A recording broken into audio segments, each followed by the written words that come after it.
I would love to sort of talk about the works of Marx, the Communist Manifesto and Das Kapital.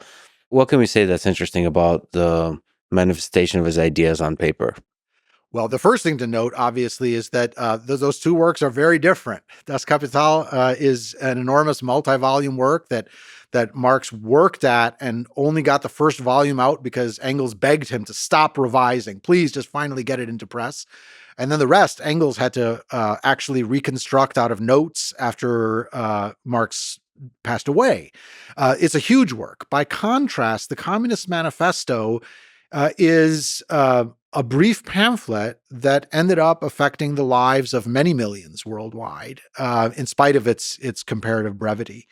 The Communist Manifesto, moreover, is also something of the nature of having a delayed fuse, you could say, because when it first appears amid the revolutions of 1848 that sweep across Europe, the work is contrary to what people often believe. That pamphlet did not cause the revolutions of 1848, many of which had national or liberal demands. The voice of Marx and Engels was barely to be heard over the din of other far more prominent actors. It is, however, in the aftermath that this work takes on tremendous significance and becomes popularly read and popularly distributed. It's especially the episode, the bloody episode of the Paris Commune in 1871, which comes to be identified with Marx, even though it was not purely inspired by Marx alone, nor were all of the communards devoted Marxists. It's the identification of this famous or infamous episode in urban upheaval that really leads to worldwide notoriety for Marx and attention to those works. And they're very different in form.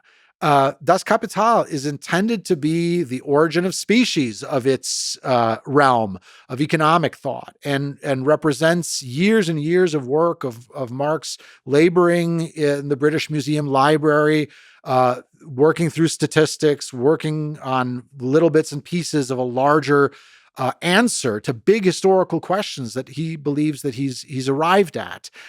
Its tone is different from that of the Communist Manifesto, which is a call to arms.